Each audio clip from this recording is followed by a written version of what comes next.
Walang preno kung bumatikos. Malalim at makatwirang komentaryo. Mag-ingat ang mga politikong gumagawa ng kalokohan at baka kayo ay tamaan ng Rapid Fire!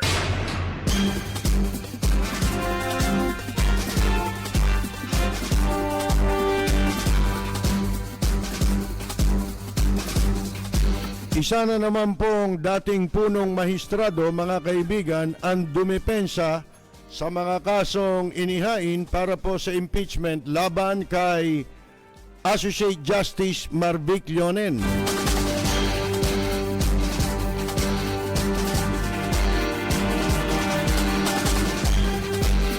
Wala daw pong illegal na mga bakuna para sa COVID-19 ang kumakalat sa Binondo. Ayon po yan sa FDA.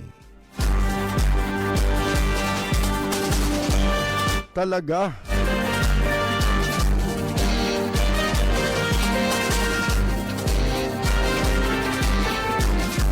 Parang ito pong si Health Secretary, Secretary Duque ang tinutukoy ni Locsin.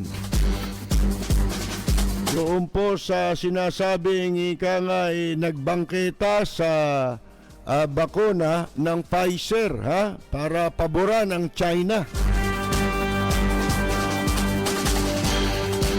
Yan po'y ayon kay Senator Lacson. Pahiwatig ni Senator Lacson.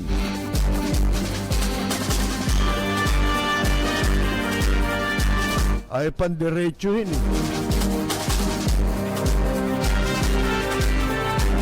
Ang taong walang hiya na talaga yan. Kaya diretsuhin nyo na. Ang taong makapalang muka, talaga makapalang muka niyan. Lalo na edad niyan, ilang taon na ba yan? Magbabago pa ba yan? Yung yantok talaga, mahirap nang unatin yan pagka yung matanda na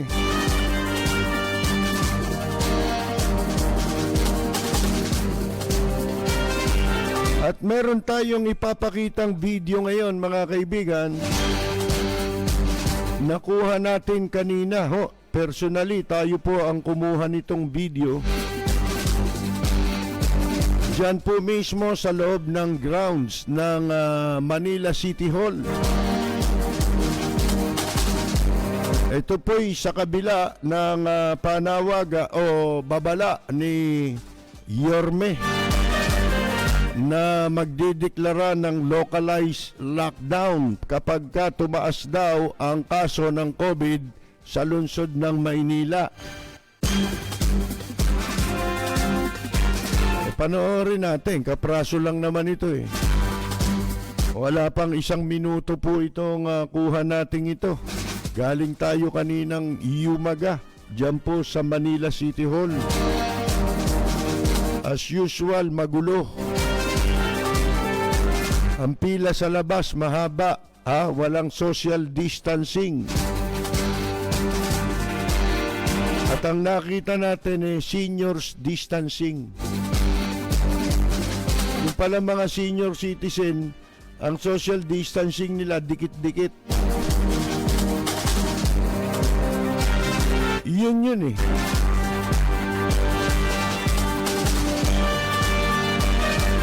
Ito hong si Briones naman ng DepEd, mga kaibigan. Kung hindi po ito naging kalihim ng kagawaran ng edukasyon, isipin ninyong ito'y luka-luka lang Akalain ninyo, sabi, yun daw banta ng COVID-19 infection, pinakamababa raw sa eskwela. Tinamahan ka ng aswang.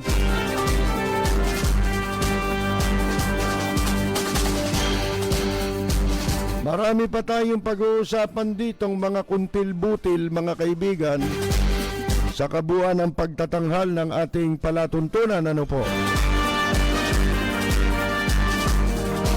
Kaya tutok lamang po kayo. Dito po may kabuluhan ang pinag-uusapan. Marami kasi ngayon, wala nang kabuluhan eh. U-turn islat ang pinag-uusapan, TV. Ang ibinabalita, U-turn islat. Di naman sa pinakikialaman ko pagre-report, ano po. Ito na ho yung panahon na kailangang ika nga pag-ukulan natin ng pansin kung ano ang interes ng bansa at ng mamamayan. Bagay, wala tayong pakialam kahit ang ibalita nila eh, kung ano-ano lang, di ba? U-turn islat ng MMDA. May balita pa ba dyan? Wala namang gagawing matino na yan.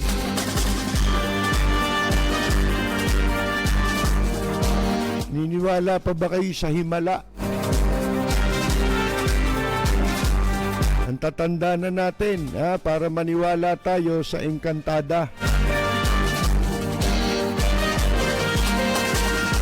Ito po ang balita, mga kaibigan. Ang sabi ng dating punong mahistrado o Chief Justice ng Supreme Court na si Artemio Panganiban pro GMA, mga kaibigan, ano ho, ang sabi niya, yun daw impeachment complaint o na inihain ho, laban kay Supreme Court Associate Justice Marvic Leonen, mukhang hindi daw po ito, is not likely to fly. Hindi ito, walang patutungan, hindi lilipad, di ba? As it is standing on wobbly grounds. Ibig sabihin ng wobbly, kung ano, parang ano yan, yung uncertain, di ba? Hindi tiyak yung kuwan po, yung complaint, sabi ni Panganiban, yun daw auster rap, will have difficulty passing because the grounds are wobbly. Ayan.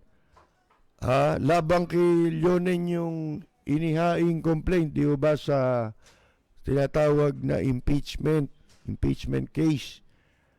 Pero ang sabi ni Panganiban, na ang mga nag-aakusa, dito kay Justice Leonen ay hindi nag-produce, did not produce evidence. Hindi, walang ipinakitang ebidensya para suportahan, to back their claim ng mga sinasabi nilang kaso patungkol sa pag-dispose ng 37 kaso na sinasabi nilang violation daw, culpable violation of the Constitution, mga kaibigan.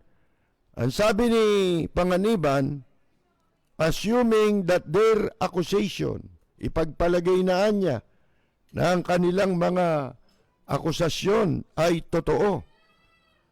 The former Chief Justice noted, ang sabi ng dating punong maestrado, the Supreme Court came out with a ruling. Ang Korte Suprema niya ay meron ng nailabas na desisyon that states na nagsasaad na ang 2 taon o yung 24 months na sinasabi sa saligang batas is merely directory, not mandatory, mga kaibigan. Yun din yung sinabi ni retired Senior Associate Justice Antonio Carpio. Hindi po ba? Kumbagay, kambal na pahayag ito. Kakambal na pahayag.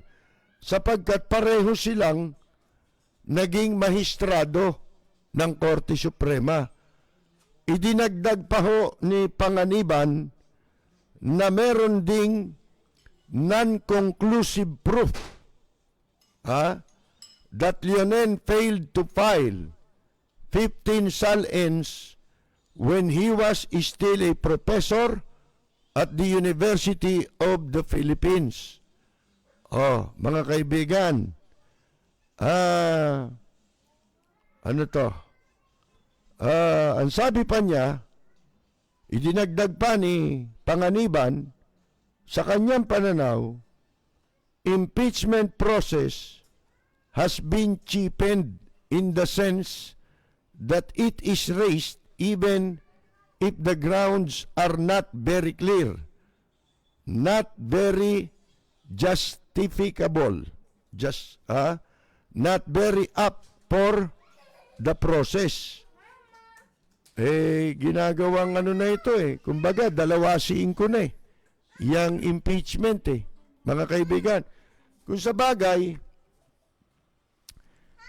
madalas na rin nating sabihin yan sa nakaraan na may mga kaso na kung bakit binibigyan ng importansya pa na ano yon, sa umpisa pa lang, sa simula pa lang, alam mong wala Bakit ine-entertain pa Hindi ba sa pagkaka-file mismo, immediately, upon filing, pagka nakita, ide-determine, ano ba ito? Dapat merong, ano dyan yung parang reviewer.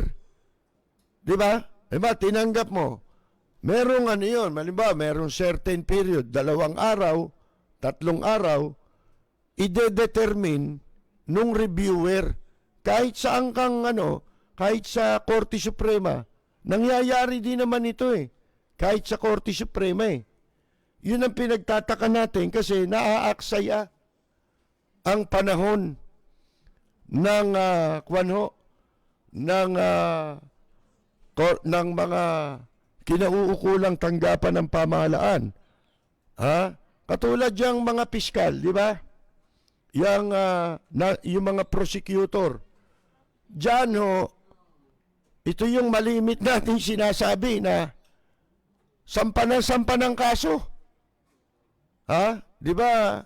Naikukwento ko sa inyo yung mga napag-uusapan namin ng mga ilang kakilala natin na mga nasa law profession, maging sa sa government, yung halimbawa, fiscal, judge, ganyan, di ba? Nakakausap natin. Madalas kong erase na tanong yan Bakit ko tinatanong ko, bakit may mga piskal na hindi mo na dinedetermine mabuti yung kaso, basta na lamang ipinapile nila kahit walang sufficiency yung kaso. Kasi experience ko yan sa libel, di ba? Sabi ko nga sa inyo, minsan na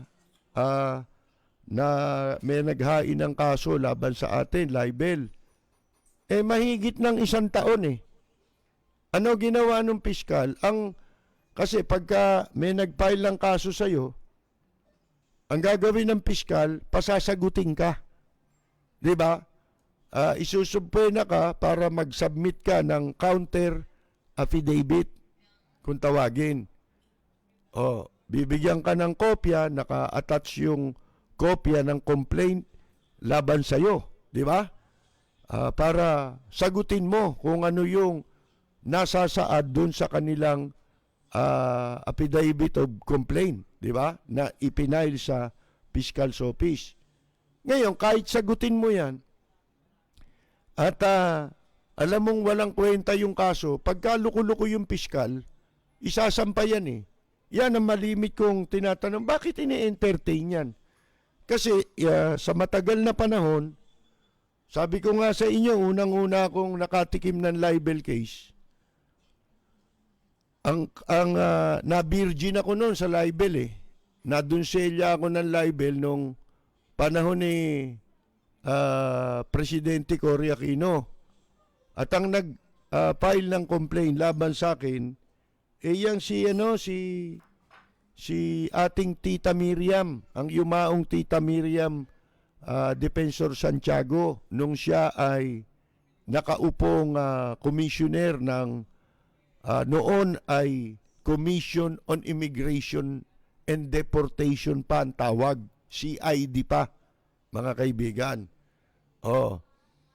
Alam ba ninyo na yung pinail sa... alam mo, di ba tinuturo ko sa inyo itong si Andrea Domingo na ngayon chairman, pinakamataas na opisyal ng Philippine Amusement and Gaming Corporation and Corruption, mga kaibigan.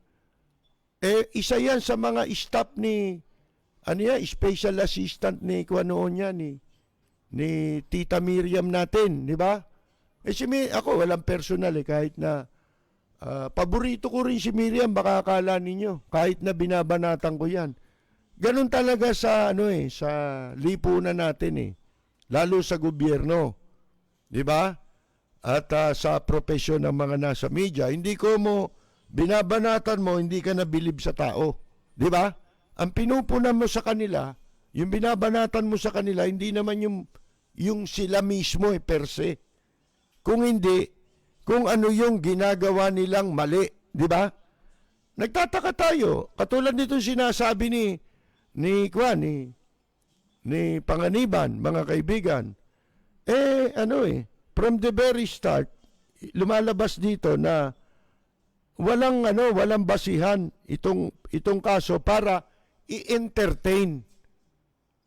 Dapat ang ginawa diyan, ni-review muna, tinangga pero ni-review muna, dapat may prosesong ganon na pag-aralan ng ilang araw. At pagkatapos, kung tatanggapin talaga, hindi ba? Yung impeachment complaint bago ma-endorse ng kahit na sinong congressman. Ganon din. Hindi lamang sa Congress, kung hindi, dapat ganon din sa mga sa hukuman, lalo sa Supreme Court, sa lower court, at saka sa prosecutor's office. Di ba nung ako demanda ni Miriam, during that time, hindi ako nakatanggap ng subpoena para i-compel na ako ay magsumite ng aking counter affidavit. Wala akong isinabmit na counter affidavit.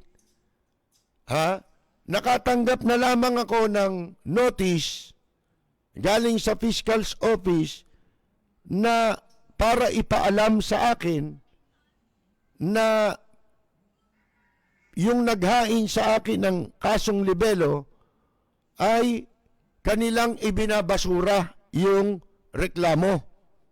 2 beses yun kasi unang pagkabasura ng fiscal's office, naghain muli ang kampo ni dating Senadora Miriam Defensor Santiago nung siya'y commissioner pa ng nooy tinatawag na Commission on Immigration and Deportation. At pagkatapos, nakatanggap akong muli ng information mula sa Fiscal's Office para ipagbigay alam sa akin na muling ibinabasura ng Fiscal's Office ang inihaing motion for reconsideration sa kasong libel na inihain ni Tita Miriam laban sa atin. Ganun kasimple. Kasi pinag-aaralan ng piskal. Ngayon, itong mga nakakaraang taon, masama na hindi ko lang maintindihan kung ano yung binibigay na kapangyarihan ngayon sa mga prosecutor na doon sa determination of probable cause na tinatawag. Di ba yun yung ide-determine mo yung probable cause. Para nang sa ganon, hindi nasasayang at hindi rin ito nagagamit na propaganda. Isipin mo itong kaso ni Associate Justice Marvic Leonen, ito'y maituturing na assault sa buong Korte Suprema. Ginagawang laruan yung pagsasampa ng kung ano-anong reklamo, laban sa isang nakaupong mahistrado ng Korte Suprema. Isipin ninyo yan. Ano mangyayari? Mababalahura, mabababoy. Kaya ang pagkakabanggit dito ang sabi dito ni dating Justice Panganiban, Kwan, anong sabi dyan? Yung ito hanapin ko lang yung proseso raw ng impeachment process has been cheapened. Mga kaibigan, in the sense that it is raised even if the grounds are not very clear, not very justificable, not very up for the process. Nagiging 2-5 na. Baboy na yung proseso. Kasi nga, nagsimula yan nung panahon ni Gloria Macapagal Arroyo, di ba?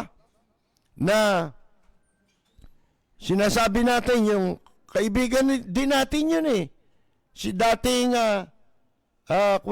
lawyer na pumanaw na rin, si Attorney Oliver Lozano. Tawag ko dyan, Manong mga kaibigan kaibigan ng tatay ko yan pero that is beside the point kasi meron tayong ginagampanang tungkulin, di ba? Yun yung sinasabi nating hindi personal. Marami nga dyan kakilala natin pero pagka mababaw ang isip, siyempre ituturing nilang kaaway ka na di ba? Lalo na kasing kitid ng utak mo si Lito Lapid, di ba? Na sipin mo, ang kitid ng utak, naging senador. Walang kakwenta-kwentang senado meron tayo. Tapos kasi ganyan ang klase ng nagiging senador. Napakalayo. Nung araw ang mga senador, tanyada. Si Jose W. Jokno. Ng mga hindi na inabot ng marami. Claro Emerecto, di ba? Mga ganun lintik ang mga stature, mga kaibigan. Ang pagiging honorable. Ngayon, Lito Lapid, Bong Revilla, anak ka ng Jinggoy Estrada. Buti naman, natalo ka na, di ba? Sino pa? Anak ko po, Bato de la Rosa. Ang laki ng ulo, walang laman. Mga kaibigan, pinagmamalaki niya lang ulo. Yung laman, di niya mapagmalaki. Hindi ho ba, mga kaibigan? Isipin ninyo. Kaya nabababoy Yun ang ibig sabihin dito, nabababoy. Di ba? Nagiging 2-5. Impeachment, wala yan. 2-5 yan. Bakit? Tanggap ng tanggap Ganon din sa Fiscal's Office. Di, tinatanong ko yan sa mga kakilala kong abogado. Kasi, ginagawang discretion discretionary.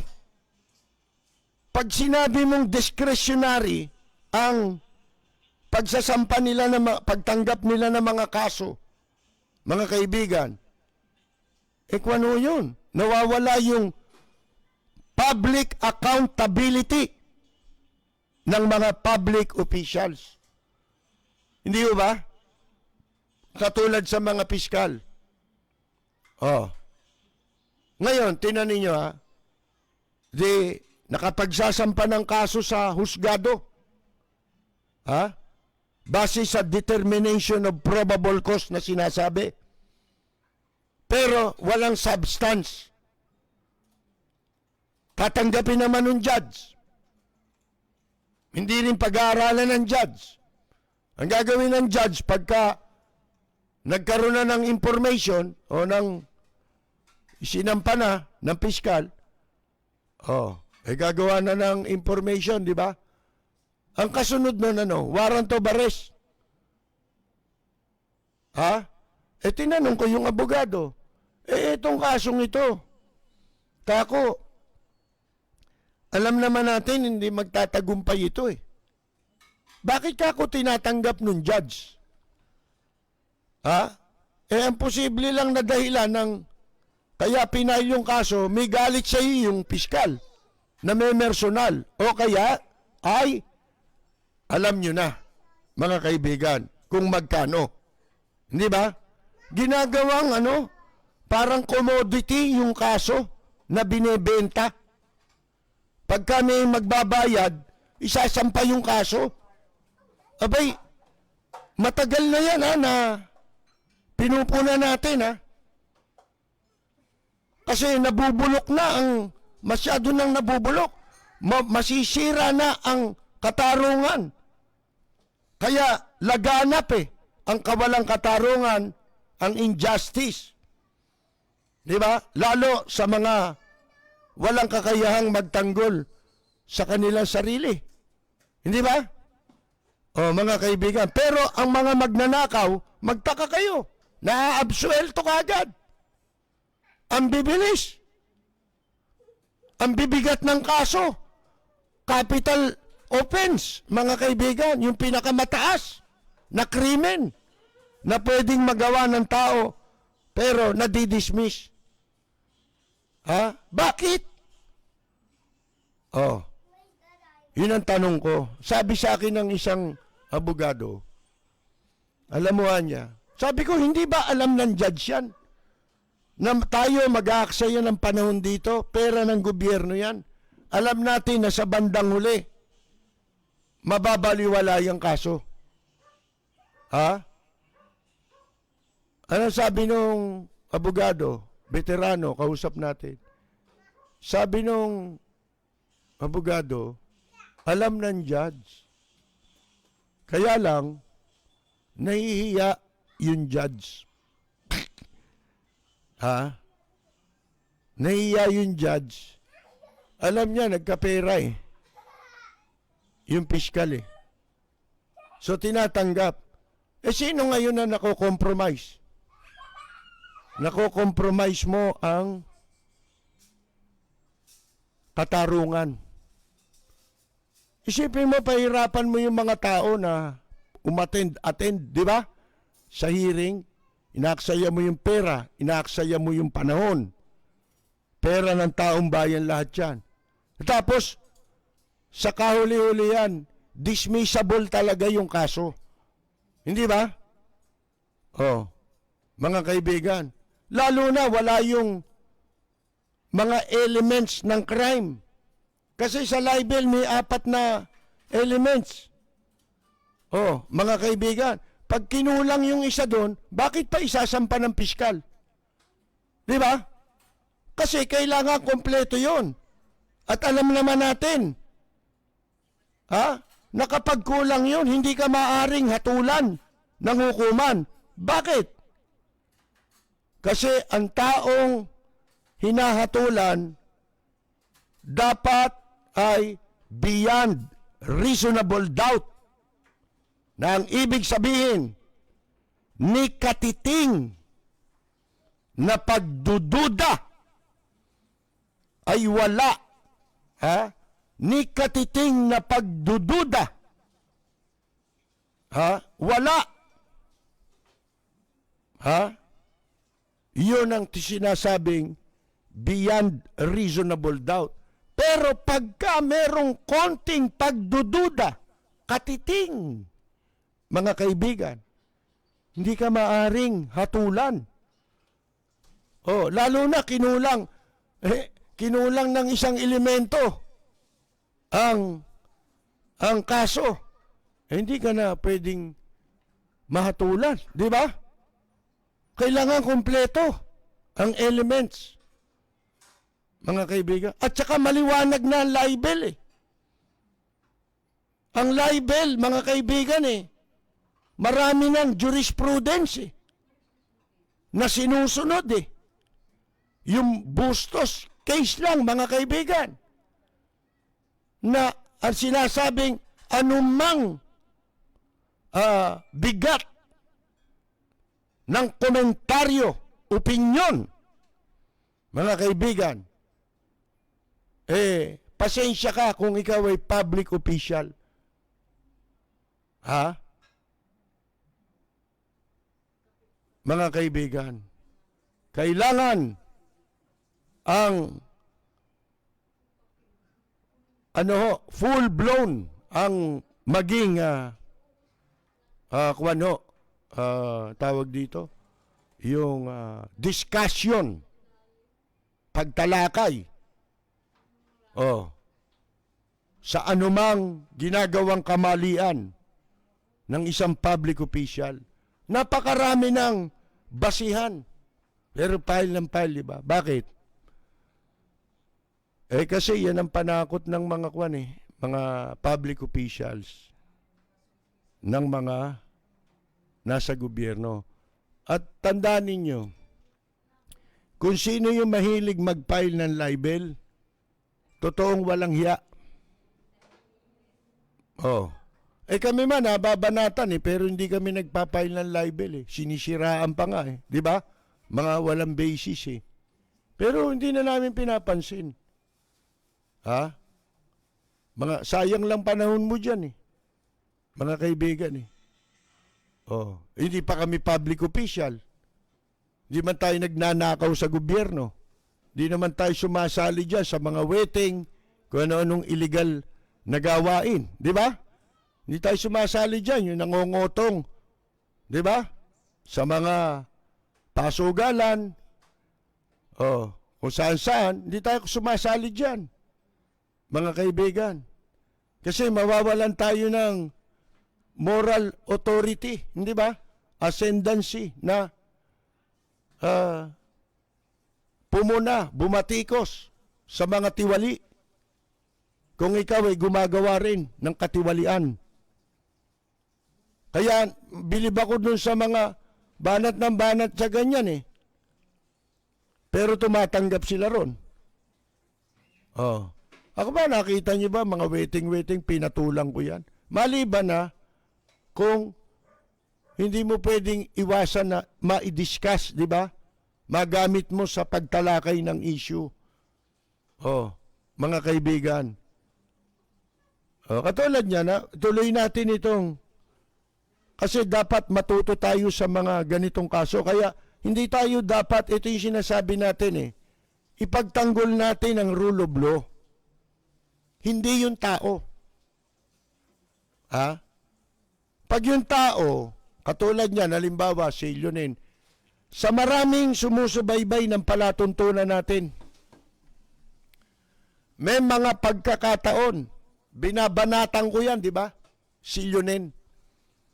Sa ibang kaso ng desisyon. Mga kaibigan. Pero, hindi, sabi ko nga, hindi naman personal yun sapagkat yun ay bahagi ng ating tungkulin. Katulad ngayon, siya naman ang ginigipit, binababoy, katulad ng ginagawa kay Vice President Leni Robredo, sinisiraan. Wala na, pagka pinayagan natin, ano nangyayari? Ito, katulad nung sinasabi ni Justice Artemio Panganiban, nagiging 2-5 na lang ang mga panggigipit. Mga kaibigan, nagiging baliwala na sa tao.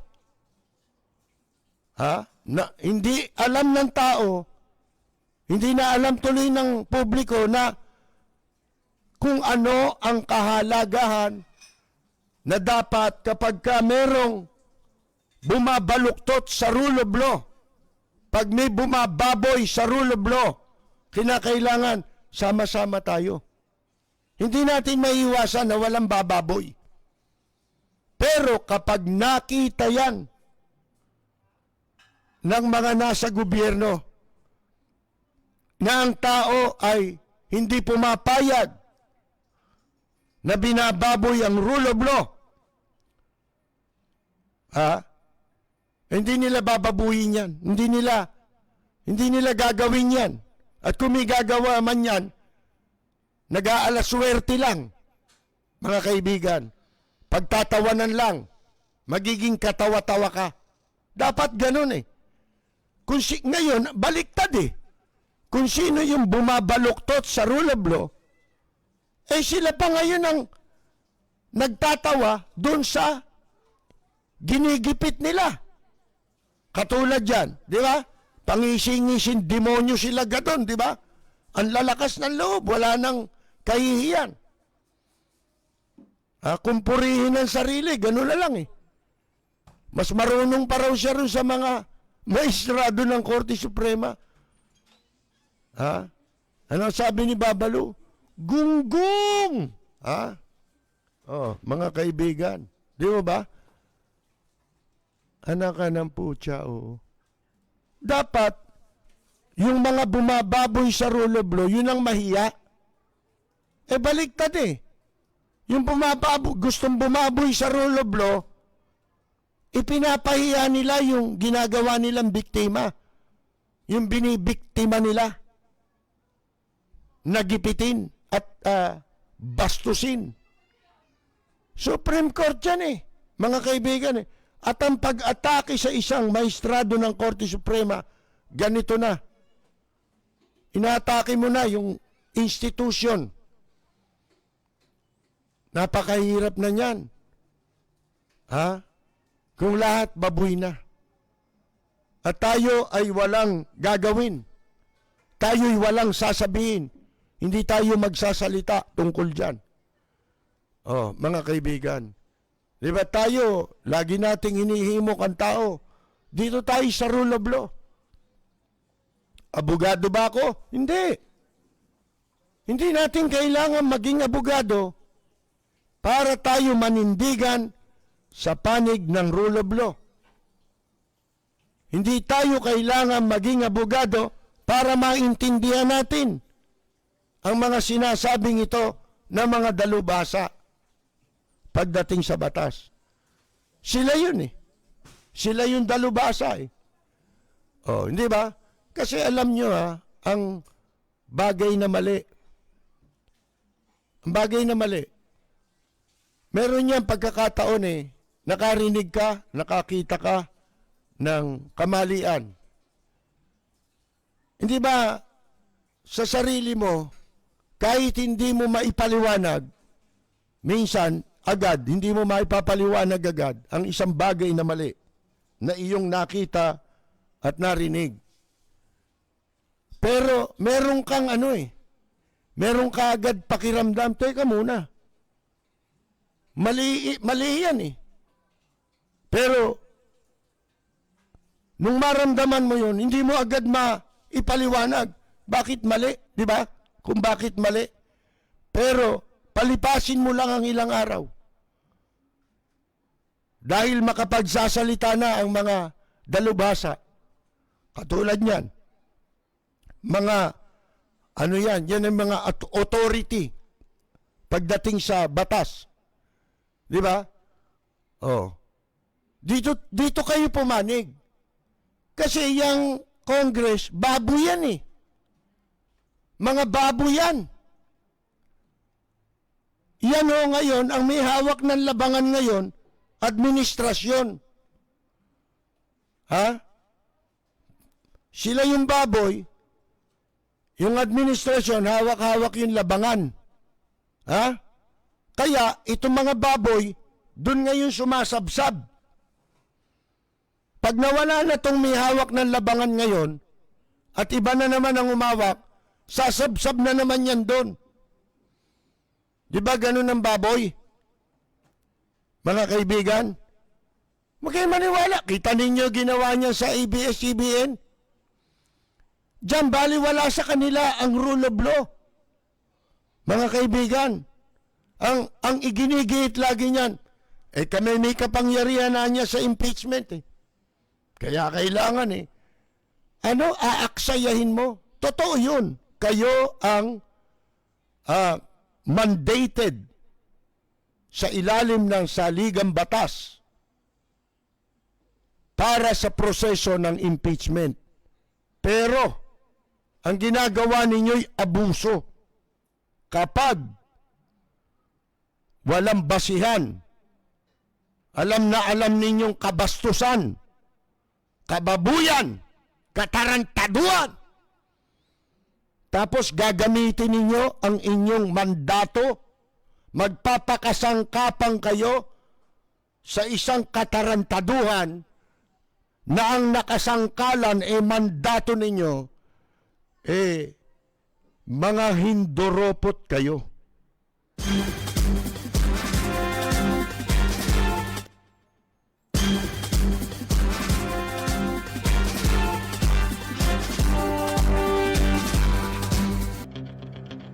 Walang preno kung bumatikos. Malalim at makatwirang komentaryo. Mag-ingat ang mga politikong gumagawa ng kalokohan at baka kayo ay tamaan ng Rapid Fire! Eto mga kaibigan, ang sabi nitong Food and Drug Administration, isa pa ito. Ang sabi raw ng mga tauhan nila, wala silang nakitang anumang illegal COVID-19 vaccine sa Binondo during their initial investigation. Talaga wala kayo makikita, bulag kayo eh. Unang-una, ang daming gamot dyan sa Binondo, naka-display pa nga eh. Pati sa kung kani-kanino dyan, makakabili ka eh. Lahat ng klaseng gamot. Yung gamot na pampatigas, ang dami dyan. Mga kaibigan, yan ba rehistrado sa FDA? Lukuhin nyo, ang daming gamot na binibenta dyan sa Binondo. Wala kayong nakita kahit isa. Ngayon, yung COVID, sino naringgan nyo yan? Di ba dito sa programa natin? Dahil nung kinuwento ni Tito Soto, nakapagpasaksak si Senator Lacson. Ang balita namin nagpapasok niyan dito yung mga dumating na inchik. At kayo na mismo, ang mga nag-raid sa mga underground hospital. Di ba nakakita na kayo ng COVID medicine? Asa na yung mga kaso ng mga inchik? Ito talagang makikita mo ang konseptong gumagana ngayon sa administrasyon. Basta in-check, untouchable. Mga kaibigan. Untouchable. Yan ang right term dito sa Pilipinas. Pinapasok na yan eh. Ba't di nyo tanungin? Paano itong FDA, matatanong nyo ba si Senator Lacson? Anong gamot ang pinabakuna niya? Bawal pa yan eh. Wala pa tayong inaaprobahan, di ba? Pero isa in-check kasi pinapayagan na nila, di ba? Ang mahal pa nga ngayon eh. Siyempre, mga in-check may kakayahan bumili yan, di ba? Kaya ngayon, pinagkakakitaan pa nila ng mahal yan. Mga kaibigan. Taga wala kayong makikita dahil bulag kayo. Di ba? Dati na kayong bulag. Ito raw team ng FDA nagpunta sa Manila City Hall. Kasama ang team ng Manila City Hall pala para mag-imbestiga kahapon. Pero ang report daw ng FDA, wala raw sila nakitang bakuna. Bakit namang ipapakita sa iyo yung bakuna? Di ba?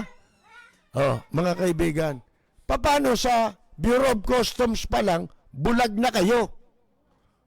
Di ba? nakakapasok talaga. Kung siya bunga na ipapasok dito, yan pa. Hinahand carry nga yan eh. Na mga inchik eh. Yan ang sabi ni Domingo, Director General ng FDA. Ito'y kasunod po na sabi ni Manila Mayor, hindi ka ba tinotolongges dito, Mayor Isko Moreno? Oh, di ba ikaw ang nag-utos niya na imbestigahan yung ongoing illegal vaccination sa Binondo? Marami na nakapagbabakuna.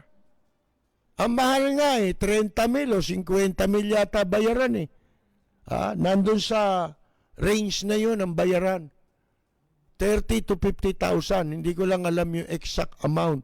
Basta yan ang usap-usapan. Alam nyo, pag may usok, may pinanggagalingan yung usok. Si Ka-Percy Lapid, bumabanat. Walang preno kung bumatikos. Malalim at makatwirang komentaryo. Mag-ingat ang mga politikong gumagawa ng kalokohan at baka kayo ay tamaan ng Lapid Fire!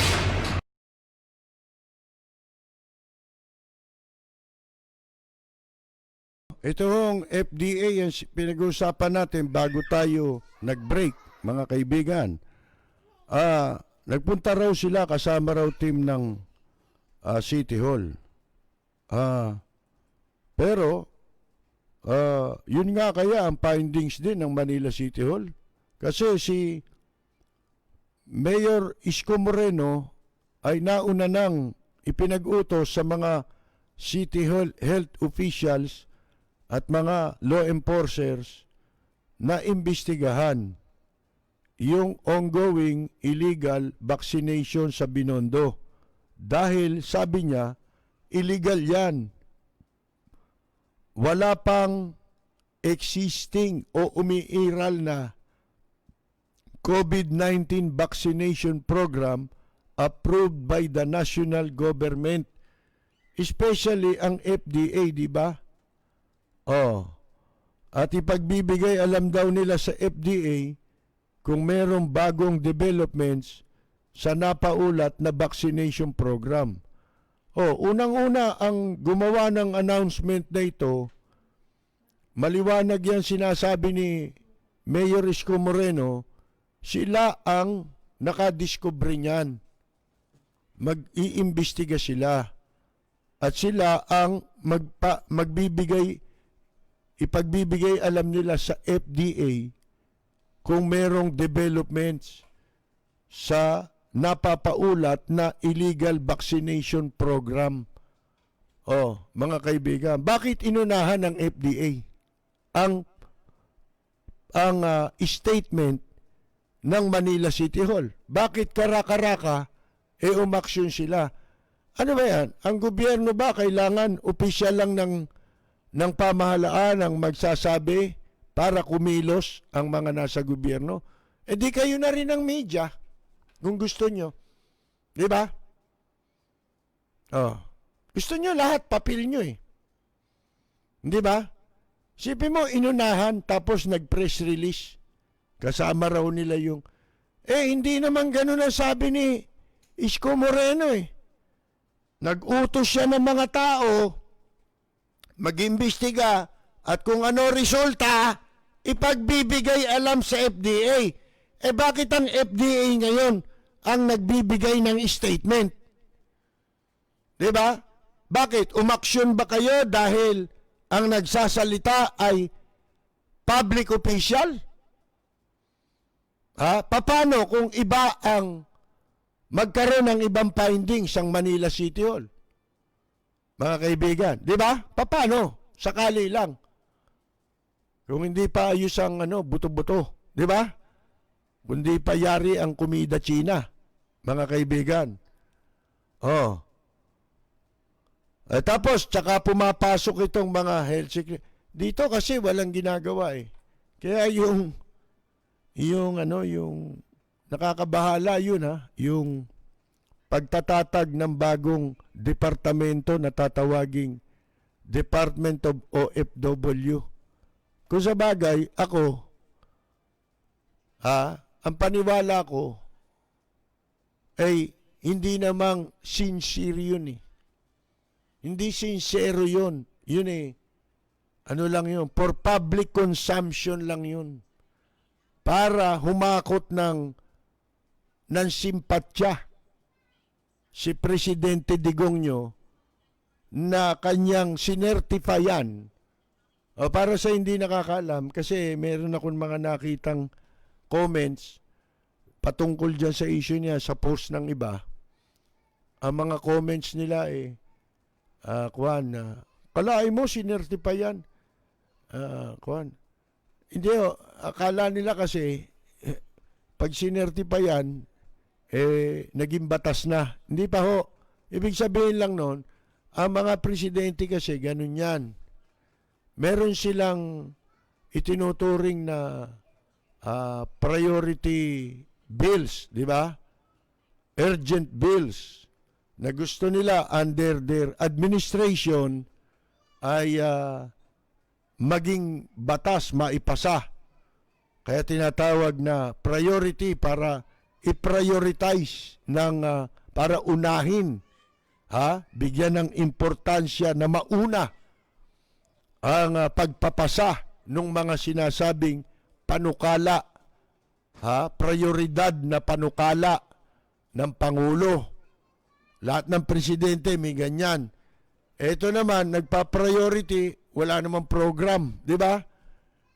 Wala namang public discussion pa dyan sa Department of OFW, tsaka imposible yan eh. Ang daming butas niyan. Unang-una, meron ang Department of Labor at napakarami ng ahensya ng gobyerno na itinayo para tumugon sa mga may kinalaman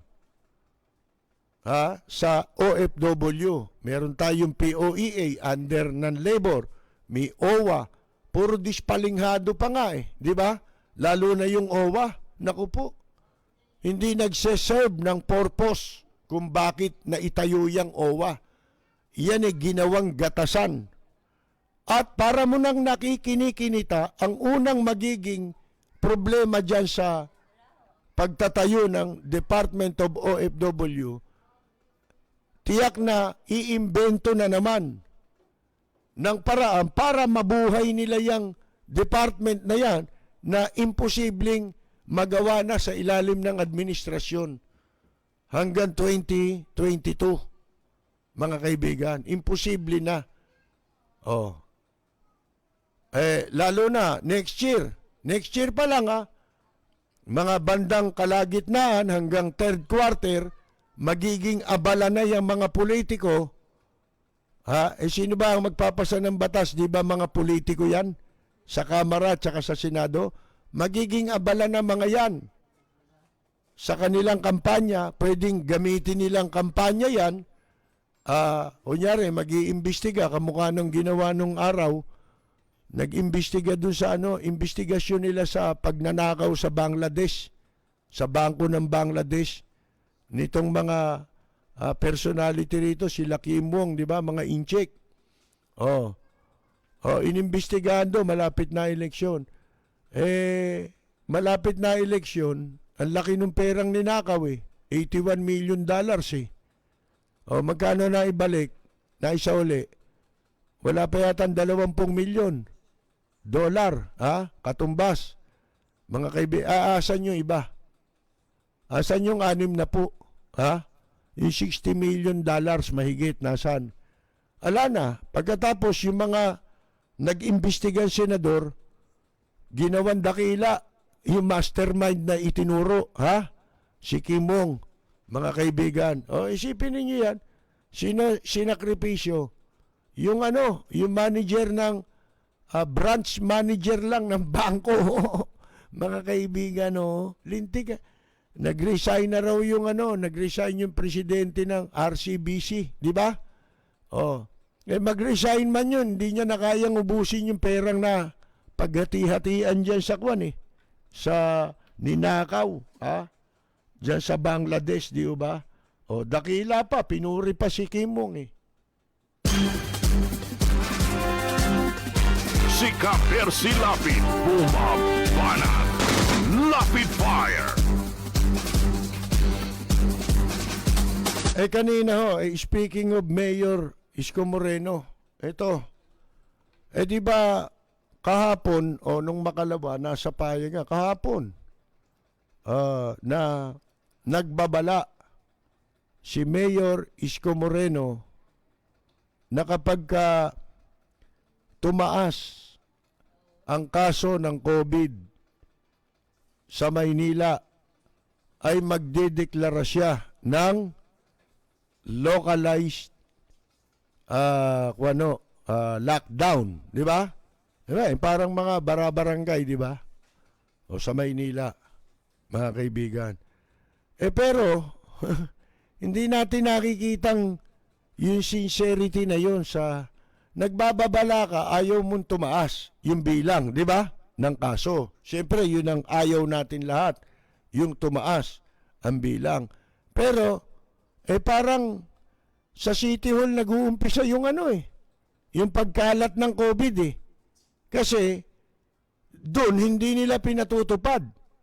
Walang ipinapatupad. Paano kung doon sa mismong City Hall ng Maynila, hindi natutupad yang social distancing at iba pang mga protocol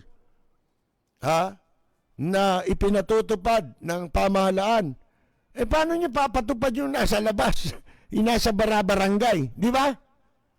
Mga kaibigan. Kaya kaninang umaga, nakita natin, kumuha tayo ng konting footage doon sa nakita nating hindi tamang pagsunod sa protocol. Lalo na yung social distancing na sinasabi. Mga kaibigan, isipin ninyo, yung mga senior citizen pa naman, unang-una, hanggang, ilang taon lang ang pwede? Na lumabas ngayon?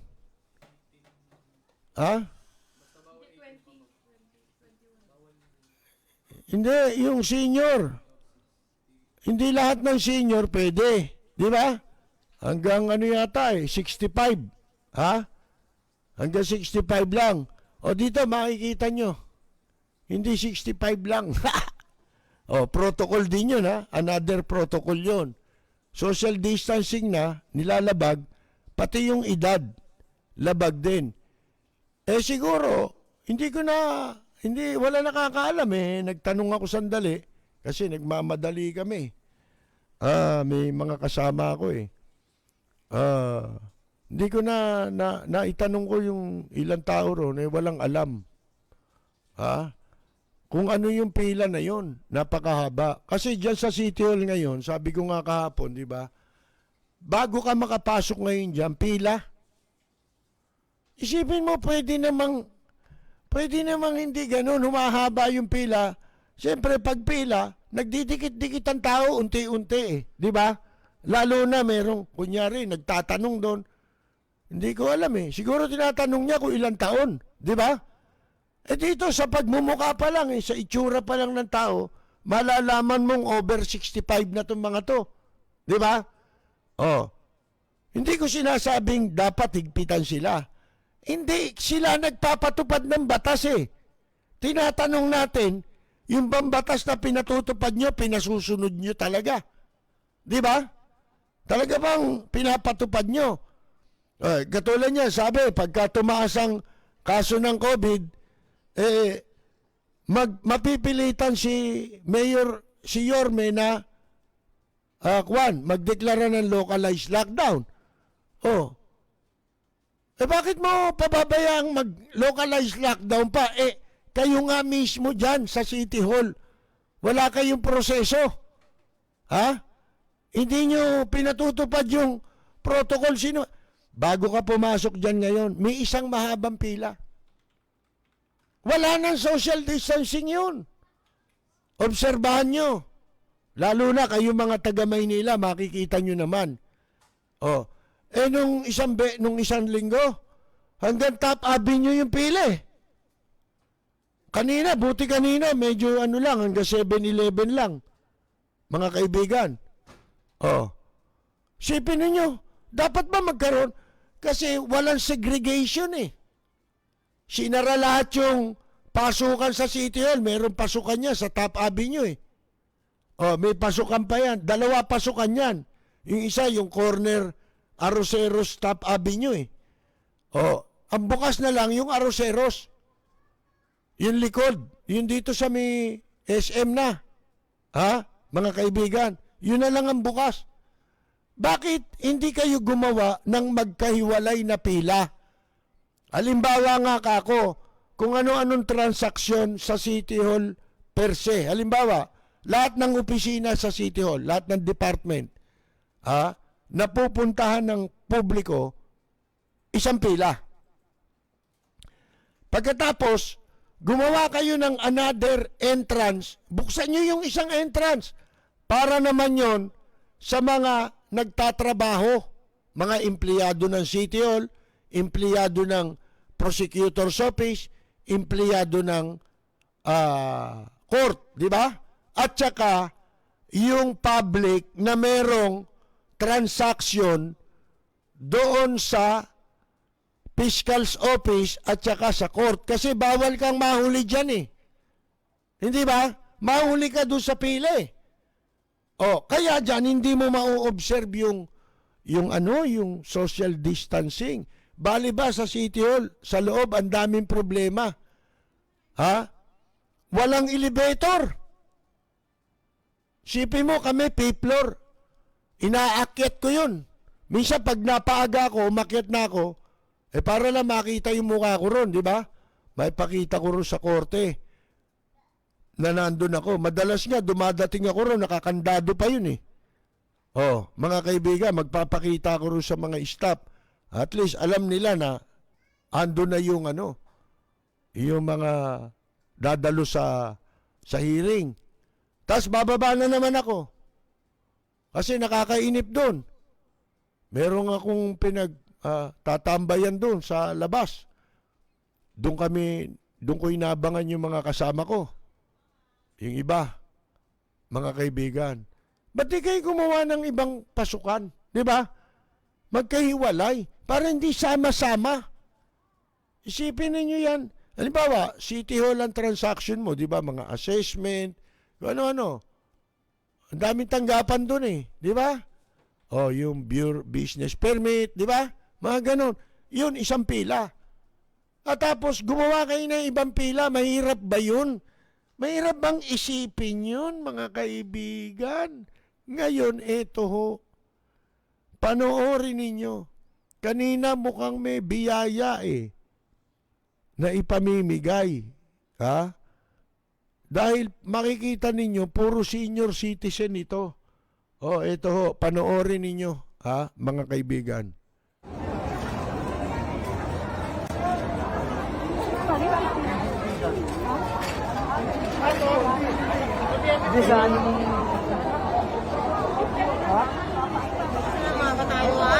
Wala akong nakukuha. Hindi niya nakuha kasi. Huwag na kayo manunay. Huwag na kayo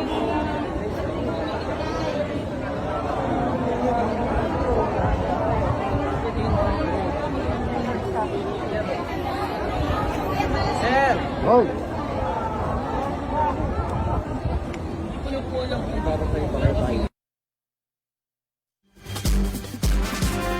Si Ka-Percy Lapid, bumabanat. Lapid Fire. Ayun, nakita nyo ba? Napanood nyo ba? Mga kaibigan. Meron pa yung banda ron, yung nasa parang tent. Yung bulating yung ginawa nila eh. Linyang bulate. Ang haba nun. Paikot, mga kaibigan. Isipin niyo. Ano ba itong mga konting utak lang ho yan. Hindi namang mabigatang utak yan. Hindi ka magbabangas ng utak dyan eh. Mga kaibigan, para maipatupad mo ng maayos eh. Hindi ba? Konti lang, konting katiting lang na utak. Katiting lang ng utak ni Lito Lapid. Ang kailangan natin, ganun lang. Para makapagpapila tayo ng maayos. Hindi. Baliwala eh. Puro tayo press release niyan, mga kaibigan. Di ho ba? Si Ka-Percy Lapid, bumabanat. Lapid Fire! Isipin nyo, sabi ni Briones, itong kalihim ng Department of Education, mas mababa raw ang panganib ng coronavirus infection sa mga paaralan kaysa sa mga bahay, sa tahanan, ayon kay Education Secretary Leonor Briones, para idepensa yung plano na face-to-face classes pilot implementation sa January po, mga kaibigan. Susunod na taon, 2021. Paano hindi magiging lower ang threat? Wala namang pasok eh. Di ba? Meron mapasok? Meron sa labas, di ba? Sa computer, di ba? Sa internet. Yan. Pero sa eskwela, sa ngayon, mababa, di ba? Lower talaga. Baka lowest pa. Lowest na lowest pa. Mga kaibigan, bakit ikanyo? Kasi walang pasok eh. Di ba? Ano ba tawag ngayon?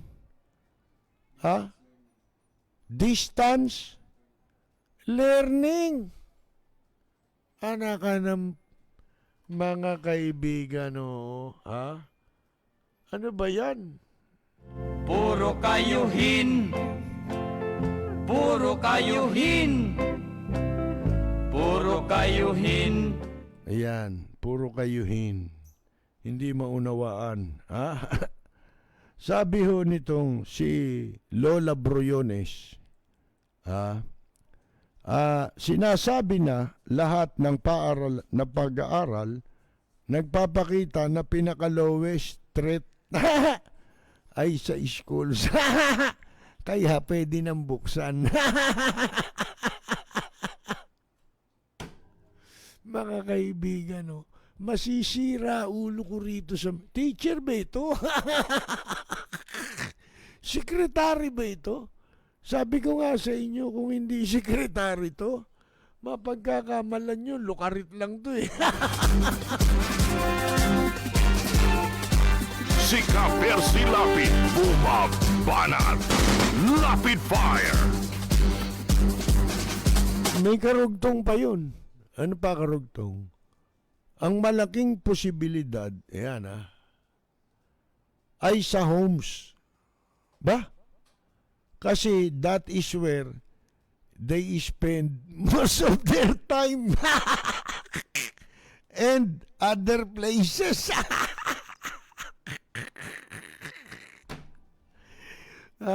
Masasabunutan mo itong matandang to eh.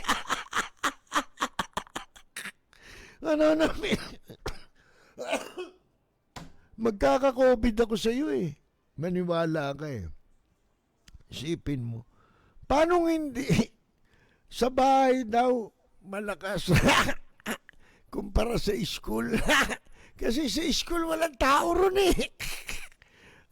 Paano hindi magiging lowest?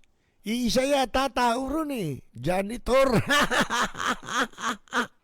Tsaka mga gwardya. Ala na. Di ba? Ala na. Sino pupunta ron sa school?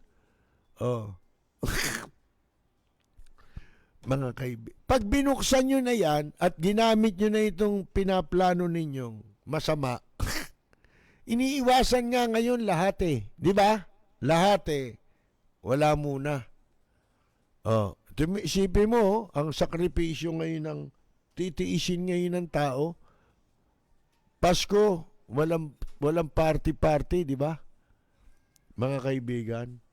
Di siyempre, wala rin yung mga regalo, di ba? Kawawa naman yung mga Isip mo, tagal ang tagal na. Nakakulong sa mga bahay, yung iba naman kahit na pumapasok, walang kita di ba? Inaasahan lang makakatanggap ng regalo, mga kwan. Wala na yun. Tapos face to face naman ngayon. Palalaganapin ito COVID mga kaibigan Di ba sabi nga natin, tiisin na natin. Di ba? Tiis na tayo. Huwag lalabas ng hindi importante. Nakita niyo ako, hindi ako naglalabas. Pag nakalabas tayo, may dahilan, di ba? Tapos, sasaglit ako para, alam niyo, minsan mapurol na utak natin Kailangan kasi, na ipapractice mo yung yung ginagawa mo dati, di ba? May mga kausap, kailangan natin yan sa trabaho namin. Kaya sino pa man ang kausap mo, hindi na kailangan yon. Kung ano man ang estado ng tao, hindi importante. Importante may kausap ka. Di ba? Meron kang masasagap na kung ano-anong kwento, yan. Di ba? Para na-exercise yung ating utak, mga kaibigan.